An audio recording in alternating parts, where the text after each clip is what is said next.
পাশে থাকলে দেশ পুনর্গঠনে কোনো বাধাই মানবে না সরকার। সার্বিক উন্নয়নে নারীর স্বাবলম্বী হওয়া জরুরি বললেন প্রধানমন্ত্রী।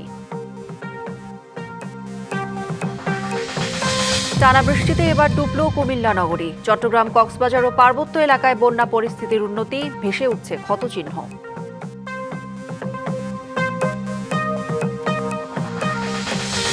আজও রাজধানীর বিভিন্ন স্থানে জলাবদ্ধতায় জনভোগান্তি। ফি বছর শত শত কোটি টাকা খরচেও মিলছে না স্থায়ী সমাধান, টেকসই পরিকল্পনার তাগিদ। বৃষ্টি জলাবদ্ধতায় ঢাকায় পণ্য সরবরাহ নেমেছে অর্ধেকেরও নিচে। সবজি, মাছের দাম চড়া, বেচাকেনায় ভাটা, পচন ঠেকাতে লোকসানি বিক্রি। মুজিব বর্ষে 4,000 কোটি টাকা অপচয়। দুদকের হাতে নথিপত্র, যাচাই বাছাই শেষে হতে পারে একাধিক মামলা, তদন্তে অন্যান্য সংস্থাও। জনগণের সমর্থন যতক্ষণ আছে ততক্ষণ দেশকে এগিয়ে নিতে বিএনপি কোনো বাধা মানবে না। বরিশালের গৌরনদীতে ফ্যামিলি কার্ড বিতরণ কর্মসূচিতে একথা বলেন প্রধানমন্ত্রী তারেক রহমান। পরিবেশ সুরক্ষায় বৃক্ষরোপণ এবং পরিচ্ছন্নতা অভিযানে সবাইকে এগিয়ে আসার আহ্বান জানান সরকার প্রধান। বলেন, সার্বিক উন্নয়নে নারীর স্বাবলম্বী হওয়া জরুরি। স্নাতক পর্যন্ত অবৈতনিক করা হবে মেয়েদের পড়াশোনা। রূপসী বাংলার এক অনন্য রূপ ধরা দিয়েছে দক্ষিণের জনপদ বরিশাল জুড়ে। শহরের বুক চিরে 30 গোডাউন এলাকার সাগরদী খালের পাড়ে বৃক্ষরোপণ কর্মসূচির উদ্বোধনী আয়োজনে যখন প্রধানমন্ত্রী এলেন, তখন বেলা প্রায় 2:30টা। উদ্বোধনী বক্তব্যে প্রধানমন্ত্রী 71-এর মুক্তিযুদ্ধ ও জুলাই আন্দোলনের প্রসঙ্গ টেনে ঐক্যবদ্ধভাবে দেশ গড়ার আহ্বান জানান। মুক্তিযুদ্ধ যখন হয়েছিল, ধর্ম নির্বিশেষে সকল মানুষ মিলে, ধর্ম বর্ণ নির্বিশেষে সকল মানুষ মিলে আমরা যুদ্ধ করে দেশ স্বাধীন করেছিলাম। সকল শ্রেণী পেশার মানুষ রাজপথে নেমে এসে শরীরটাকে এই দেশ থেকে ঘটিয়েছে। তার মানে আমরা সকলে মিলে যদি তাদের কাজ থেকে দেশের জন্য, মানুষের জন্য যেই কাজগুলো ভালো, সেই কাজগুলো যদি আমরা করি, তাহলে সকলে মিলে উপকৃত হয়। পরে খালপাড়ে নারিকেল গাছের চারা রোপণ করেন সরকার প্রধান। এর আগে আষাঢ়ের বৃষ্টি মাথায় নিয়ে বরিশালের পথে পথে মানুষের ভালোবাসায় সিক্ত হন প্রধানমন্ত্রী তারেক রহমান। প্রধানমন্ত্রী হবার পর প্রথম বরিশাল সফরে গৌরনদীর বাটাজোর ইউনিয়নে পৌঁছে নতুন খনন করা শরিকল বাটাজোর খালপাড়ে গাছের চারা রোপণ করেন তারেক রহমান।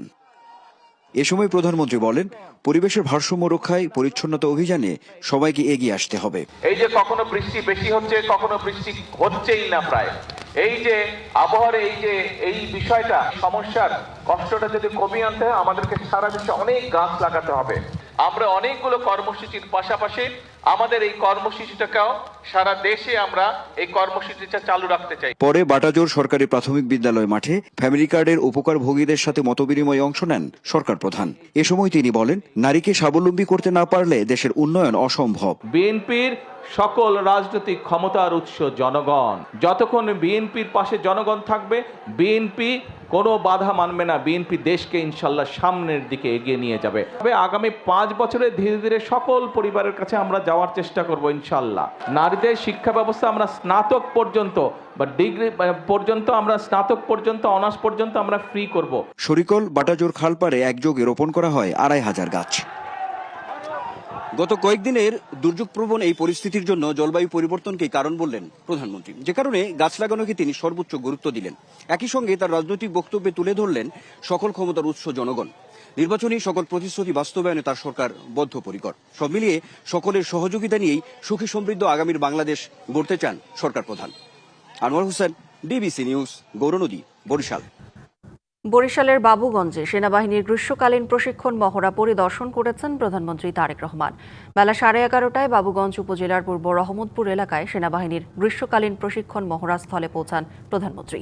দুর্গম ও ঘন জঙ্গলে সেনা সদস্যদের কার্যক্রম পর্যবেক্ষণ করেন তিনি। পরে দায়িত্বপ্রাপ্ত সেনা কর্মকর্তারা তাদের কৌশলগত নানা প্রস্তুতির কথা জানান সরকার প্রধানকে। এ সময় জঙ্গলের ভেতরে দায়িত্ব পালনরত সেনা সদস্যদের নিষ্ঠা এবং পেশাদারত্বের সঙ্গে দায়িত্ব পালনে উৎসাহ দেন প্রধানমন্ত্রী।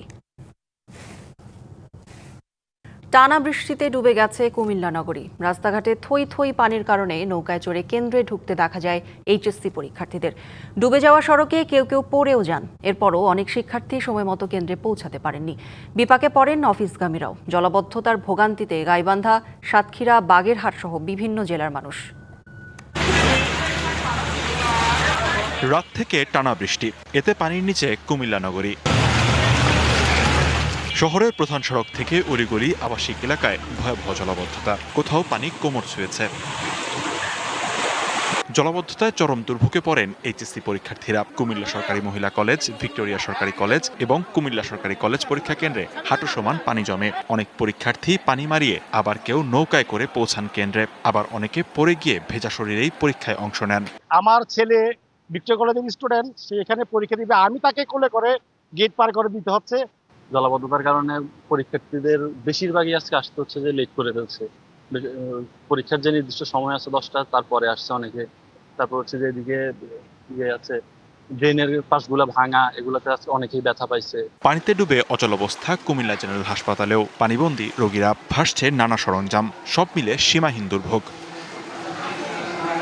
বিপাকে পড়েন অফিসগামী ও কর্মজীবীরা। অধিকাংশ সড়ক তলিয়ে যাওয়ায় ব্যাহত হয় যান চলাচল। বাসাবাড়িতে পানি ওঠায় ভোগান্তি চরমে। হঠাৎ করে বৃষ্টিটা হয়েছে, তো তাই আপনার ড্রেনেজ ব্যবস্থা ভালো না থাকার কারণে সমস্যাটা দেখা দিয়েছে।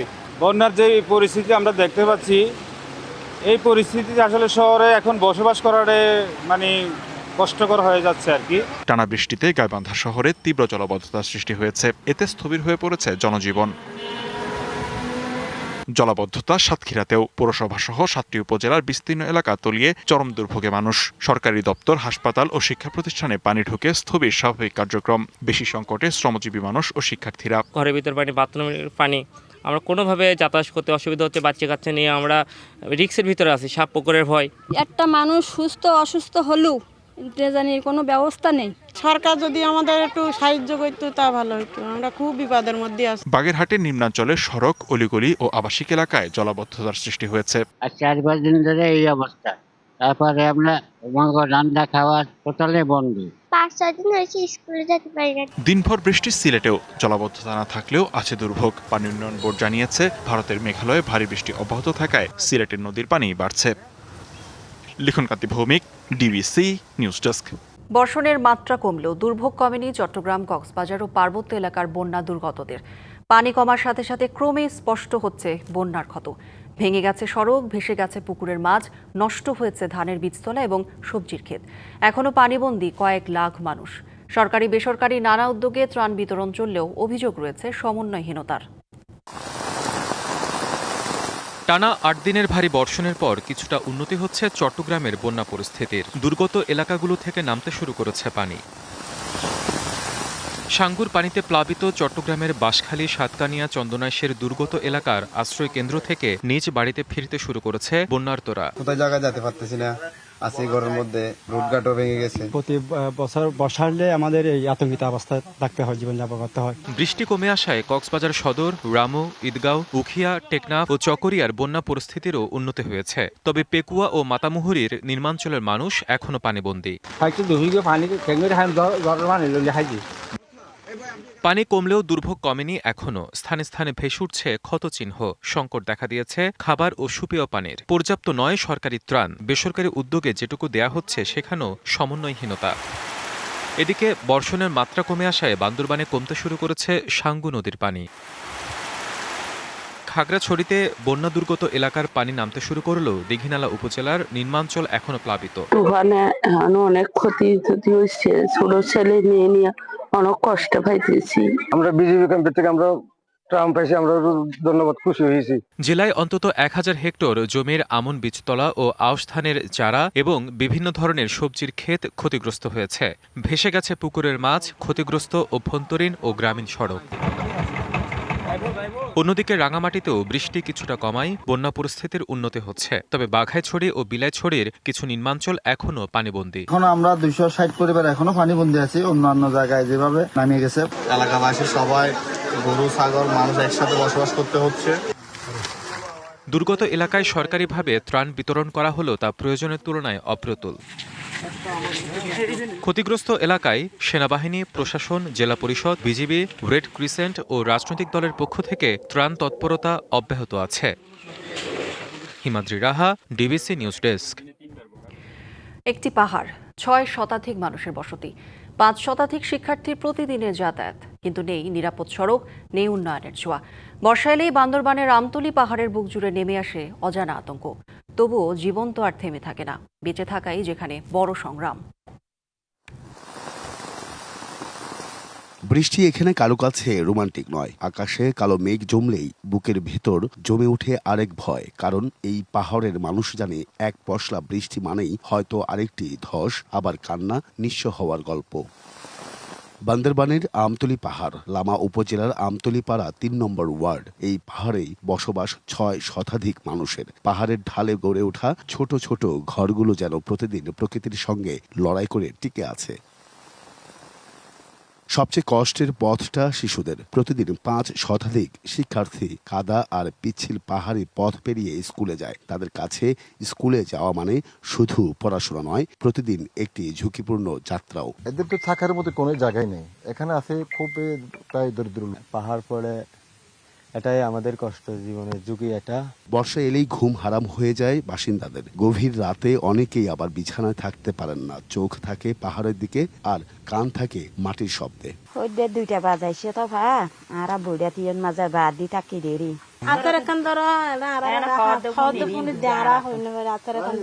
প্রতি বছরই এই পাহাড় দেখে ধস, দেখে ঘরবাড়ি হারানোর বেদনা, দেখে স্বজন হারানোর কান্না। তবু পাহাড় ছেড়ে যাওয়ার কথা ভাবতে পারেন না তারা, কারণ এটাই তাদের জন্মভূমি, এটাই শেষ আশ্রয়। আমাদের এখানে যেটা আশ্রয়কেন্দ্র আছে, এখানেও তো পাহাড় ধসে পড়ছে। কি করব আমরা, কোথায় যাব? উন্নয়নের প্রতিশ্রুতি এসেছে বহুবার, কিন্তু বাস্তবে বদলায়নি কিছুই। নিরাপদ রাস্তা নেই, নেই পাহাড় সুরক্ষার কার্যকর ব্যবস্থা। তাই প্রতিটি বর্ষা তাদের কাছে নতুন করে টিকে থাকার পরীক্ষা। ধসে ভেঙে যায় ঘর, ভেঙে যায় স্বপ্ন, কিন্তু ভেঙে যায় না মানুষের সাহস। কষ্টকে সঙ্গী করে ধ্বংসস্তূপের উপরেই আবার নতুন করে ঘর তুলে তারা, কারণ বেঁচে থাকাটাই এখানে সবচেয়ে বড় সংগ্রাম।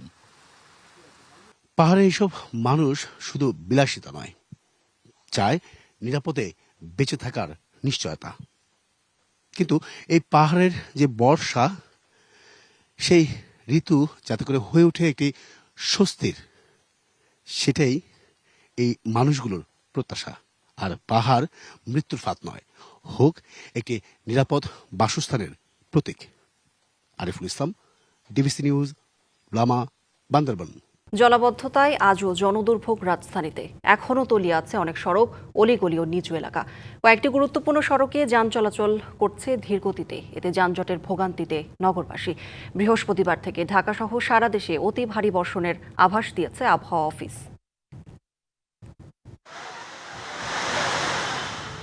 টানা বর্ষণে ডুবে আছে রাজধানীর অলিগলি থেকে সড়ক। পানি এড়িয়ে ধীরগতিতে যানবাহন চলাচল করায় সৃষ্টি হচ্ছে দীর্ঘ যানজটের। সীমাহীন ভোগান্তিতে নগরবাসী। বাড্ডা থেকে এইদিকে ঢুকছিল বেলি রোডে, বেলি রোড তো ঢুকতেই পারি নাই, পুরো আধা ঘন্টা লাগছে বেলি রোডে ঢুকতে। এখানেই আমি দাঁড়ায় আছি 15 মিনিটের মতো, এক সিগনালে। অন্য কোনো গাড়ি যাচ্ছে, আমাদের গাড়ি যাচ্ছে না।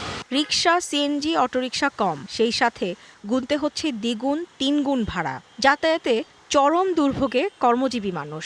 বৃষ্টি হওয়ার কারণে এটা যানজটটা দেখা যাচ্ছে। এলিভেটেড দিয়ে আসছে, এলিভেটেডের উপরেও জ্যাম। স্কুল কলেজগামী শিক্ষার্থী, অভিভাবকদের পড়তে হয় বিপাকে।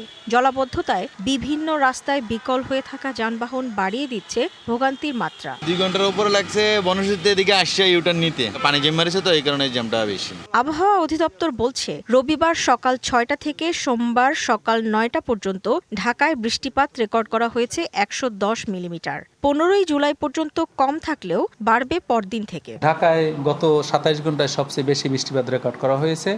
এবারও অনেক জায়গায় ভারী থেকে অতি ভারী বৃষ্টিপাত রেকর্ড করা হয়েছে। শুধু এই জুলাই মাসেই নয়, বাংলাদেশের জুলাই মাসে অতীতের বহু রেকর্ড রয়েছে। গতকাল সকাল 6টা থেকে আজকের সকাল 9টা পর্যন্ত এই 27 ঘন্টায় 110 মিলিমিটার বৃষ্টিপাত রেকর্ড করা হয়। বর্ষায় এই জলাবদ্ধতা নিরসনে দ্রুত পদক্ষেপ না নিলে সাধারণ মানুষের ভোগান্তি বাড়তেই থাকবে। তাই এখনই যথাযথ পদক্ষেপ চান নগরবাসী। Humayra Faruki, DBC news, Dhaka. বৃষ্টি থামলেও এখনও রাজধানীর বিভিন্ন সড়কে জমে আছে পানি। এতে ভোগান্তি পোহাতে হচ্ছে নগরবাসীকে। এ বিষয়ে জানাতে নিউ মার্কেট এলাকা থেকে যুক্ত হচ্ছেন সহকর্মী সানি আহমেদ। সানি, বৃষ্টি তো কমেছে অনেক আগেই, জলাবদ্ধতা রয়েছে কিছু কিছু জায়গায়, আপনি যেমনটা জানাচ্ছিলেন আগের খবরে। একটু বৃষ্টি হলে তো নিউ মার্কেটে জলাবদ্ধতা দেখা দেয়, তো এর মধ্যে নিউ মার্কেট বন্ধ ঘোষণা করা হয়েছে আমরা জানতে পেরেছি। এখন কি অবস্থা আসলে, ভোগান্তি নিয়ে জানতে চাই আপনার কাছে। এই মুহূর্তে আমি রয়েছি মিরপুর সড়কে। এখানে নিউ মার্কেট যে এলাকায় এখনও অনেক জায়গায় জলাবদ্ধতা রয়েছে এবং একই সাথে আপনি জানেন যে নিউ মার্কেটের মধ্যে যে এলাকাটা রয়েছে সেই জায়গায় কিন্তু পানি পরিষ্কার করে অনেকেই এখনও তারা কার্যক্রম শুরু করার জন্য প্রয়াস চালাচ্ছেন এবং একই সাথে এই মুহূর্তে আমরা যে ধানমন্ডি হকার্স মার্কেটের সামনে রয়েছি, সেই মার্কেটের মধ্যে যে পানি রয়েছে সেই পানি কিন্তু এখনও তারা সেচার ব্যবস্থা করছেন, অর্থাৎ পানি মার্কেটের মধ্যে পুরোটাই টইটম্বুর অবস্থায় বলা যায়। সেই পানি এখনও বের করার যে প্রয়াস সেটা চালিয়ে যাচ্ছে মার্কেট কর্তৃপক্ষ। একই সাথে যদি জানাই যে এখানে এখনও প্রায় হাঁটু, কোথায় কোথাও হাঁটু সমান পানি, তার থেকে কোথাও বেশি আছে। তো এখনও সেই জলজটের কারণে সাধারণ মানুষ যারা এখানে এই রাস্তা ধরে যারা যাতায়াত করছেন তারা কিন্তু অনেকটাই বিপাকে রয়েছেন। জলজটের কারণে যানজটেরও তৈরি হয়েছে এবং যে মন্থর গতিতে যে যানবাহনগুলো চলছে সেই সারাদিনের যে চিত্র নিচু এলাকাগুলোতে, সেই চিত্র কিন্তু এখনও নিউ মার্কেটে আগের মতোই দেখা যাচ্ছে। বিশেষ করে আমি যদি বলি যে এখানে যারা হকার রয়েছে তারা কিন্তু সারাদিনেই দোকান খুলতে পারেনি, এখনও তাদের দোকান বন্ধ রয়েছে এবং যে নিচু মার্কেটগুলো, যেহেতু আপনি জানেন করি এই নিউ মার্কেট এলাকায় খুবই পুরনো হয়, প্রত্যেকটা শপিং কমপ্লেক্স কিংবা মার্কেটগুলো অনেকটাই নিচু অবস্থায়। সেই প্রেক্ষিতেই প্রত্যেকটা মার্কেটেই আসলে যেহেতু এখানে প্রায় 4 ফিট বা তার কোথায় কোথায় তারও বেশি পানি এখানে জলাবদ্ধতা তৈরি হয়েছিল, সেই পানি কিন্তু মার্কেটের মধ্যে চলে যাওয়ায় বেশিরভাগ দোকানই আসলে বিপক্ষে পড়ছেন। তারা সেই দোকান কর্তৃপক্ষ এবং যারা এখানে কর্মরত যারা রয়েছেন তারা কিন্তু এখানে পানি নিষ্কাশনের ব্যবস্থা করছেন এবং সেই নিষ্কাশনের ব্যবস্থা হয়ে গেলেই হয়তো তারা এই পুরোপুরি দমে যে তাদের যে ব্যবসা, সেই ব্যবসার কার্যক্রম চালাতে পারবে। এই ছিল জলদুর্ভোগের সর্বশেষ তথ্য। সানি, ধন্যবাদ আপনাকে। ঢাকার 2 সিটি কর্পোরেশন প্রতি বছর জলাবদ্ধতা নিরসনে মোটা অঙ্কের বরাদ্দ নানামুখী প্রকল্প গ্রহণ করলেও বাস্তবে এর ফলাফল প্রায় শূন্য। উন্নয়ন প্রকল্পের নামে বছরে 200 থেকে 300 কোটি টাকা খরচ হলেও ভারী বৃষ্টিতে তলিয়ে যায় রাজধানীর বিভিন্ন এলাকা। ভুক্তভোগীরা বলছেন, শুধু কাগজে কলমে নয়, জলাবদ্ধতা নিরসনে নিতে হবে টেকসই পদক্ষেপ। তিলোত্তমা ঢাকা নগরীর দীর্ঘদিনের চেনা অসুখ, আর এই অসুখ সারাতে প্রতি বছর 2 সিটি কর্পোরেশনের যে উদ্যোগ তা যেন শুধুই শুভঙ্করের ফাঁকি। তীব্র জলাবদ্ধতায় স্কুল, অফিস কিংবা চিকিৎসার মতো অতি প্রয়োজনীয় সেবা নিতেও দুর্ভোগে নাকাল হচ্ছেন নগরবাসী। গত অর্থবছরে 200 কোটি টাকা বরাদ্দ হয়েছিল, তো সেই সমস্ত টাকা দিয়ে কি উন্নয়ন হলো, কি কাজ হলো? এই পানি যদি নিষ্কাশন না হয়, সরকার এত টাকা বাজেট করতেছে, তারা কাজ করতেছে, সবসময় দেখতেছি রাস্তার পাশে ড্রেন নির্মাণ করতেছে, তা আলটিমেটলি কোনো ফলাফল পাচ্ছি না আমরা। সিটি কর্পোরেশনের যারা তাদেরকে সেখানে দেখা উচিত যে এখানে কি ভোগান্তি হচ্ছে মানুষের। জানা গেছে, জলাবদ্ধতা নিরসনে সমন্বিত পরিকল্পনা হাতে নিয়েছে 2 সিটি। IWM ও বিশ্বব্যাংকের সহায়তায় হবে মোক্ষম এই পরিকল্পনা, যে পরিকল্পনায় ড্রেন, খাল, আউটলেট ও পাম্পিং স্টেশনকে আনা হবে এক ছাতার নিচে। দক্ষিণ সিটির প্রশাসক জানালেন, পানি নিষ্কাশনে ঢাকার জলাধার পুনর্খনন, শীতলক্ষা ও বুড়িগঙ্গায় সংযোগ স্থাপন সহ বেশ কিছু কর্মপরিকল্পনা রয়েছে। তাৎক্ষণিকভাবে যেটা চেষ্টা করেছে যে কয়েকটা মোবাইল পাম্প সংগ্রহ করেছে। নিউ মার্কেট এই অঞ্চলের পানিগুলো সরার জন্য একটা বিকল্প ওয়ে আউট আমরা ব্যবস্থা করার জন্য অলরেডি আমরা কার্যকর দিকে যাচ্ছি। আরেকটা যেটা ওল্ড টাউনের যে পানিগুলো জমে থাকে সেটার আরেকটা বিকল্প ব্যবস্থা করতে হবে, কারণ এখানে পুরনো ড্রেনেজ ব্যবস্থাগুলো একেবারে ধসে গেছে। প্রশাসনের উদ্যোগের পাশাপাশি জলাবদ্ধতার দুর্ভোগ কমাতে সবাইকে একসাথে কাজ করার আহ্বান তার। জাকারিয়া খান, ডিবিসি নিউজ, ঢাকা। টানা বৃষ্টির প্রভাবে রাজধানীর বাজারে সরবরাহ কমে যাওয়ায় বেড়েছে সব পণ্যের দাম। এতে বিপাকে পড়েছেন নিম্ন আয়ের মানুষ। বন্দরে পণ্য খালাস বাধাগ্রস্ত হওয়া এবং সড়ক মহাসড়কে জলাবদ্ধতার কারণে তৈরি হয়েছে এই পরিস্থিতি। মৌসুমী বায়ুর প্রভাবে কয়েকদিন ধরে টানা বৃষ্টিপাত হচ্ছে সারা দেশে। বেশ কয়েকটি জেলায় দেখা দিয়েছে আকস্মিক বন্যা। রাজধানীসহ বিভিন্ন সড়ক মহাসড়কে জলাবদ্ধতার কারণে দেখা দিচ্ছে তীব্র যানজট। এর প্রভাব পড়েছে রাজধানীর পণ্য বাজারে। সরবরাহ অর্ধেকের নিচে নেমে আসায় বেড়েছে প্রায় সব পণ্যের দাম। বিক্রেতারা বলছেন, বন্দরে পণ্য খালাস বাধাগ্রস্ত হওয়ার পাশাপাশি জলাবদ্ধতার কারণে পরিবহন ব্যবস্থা ভেঙে পড়েছে।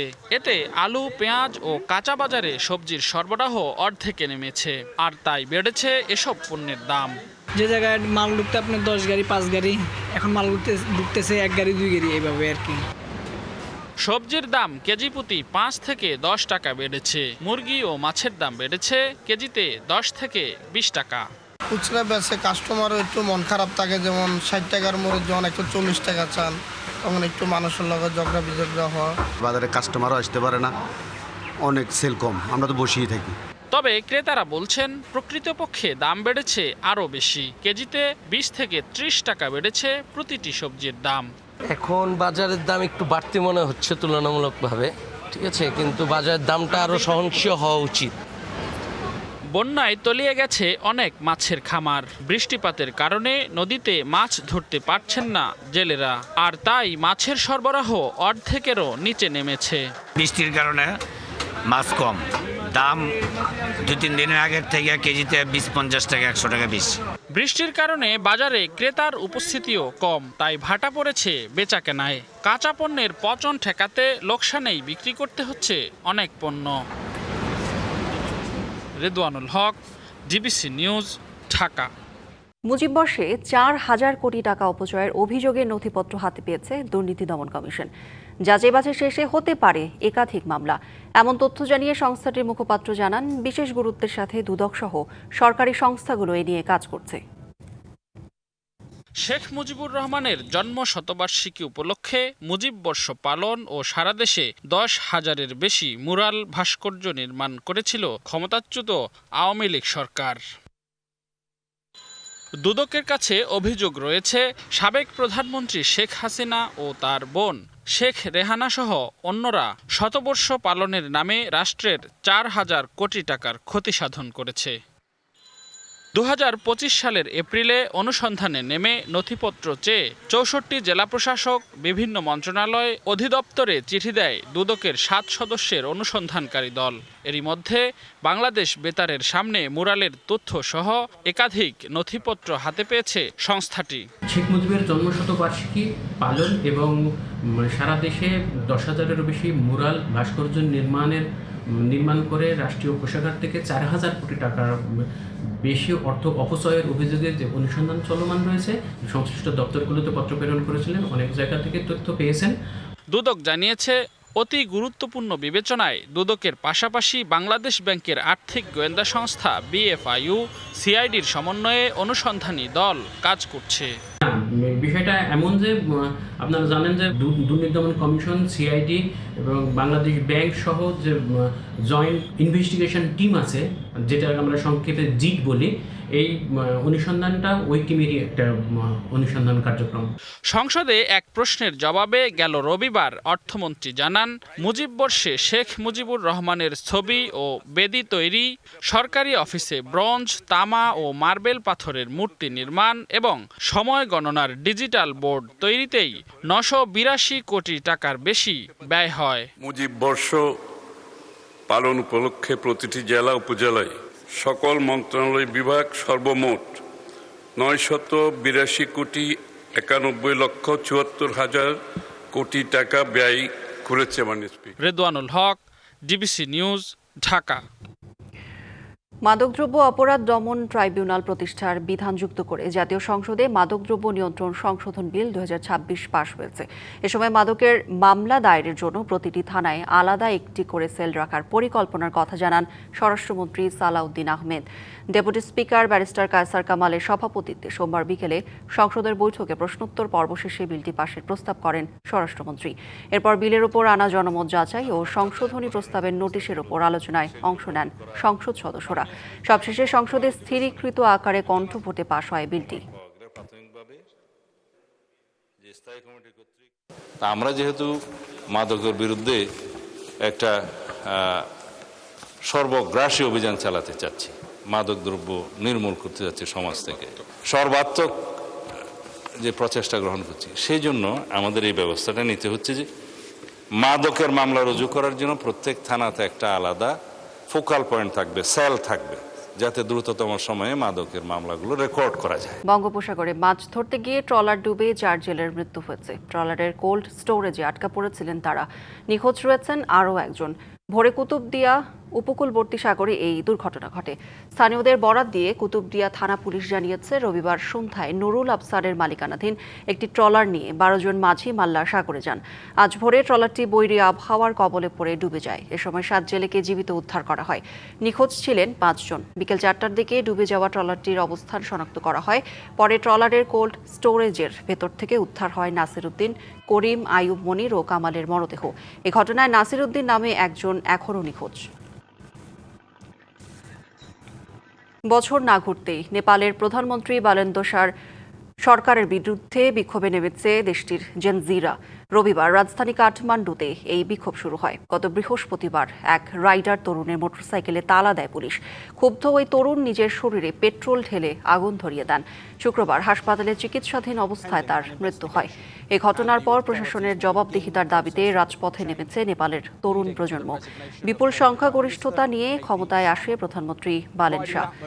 বলা হচ্ছে, বালেন্দ্র সরকারের বিরুদ্ধে জেনজিদের এই বিক্ষোভ মূলত সাধারণ মানুষের দীর্ঘদিনের পুঞ্জীভূত ক্ষোভেরই বহিঃপ্রকাশ।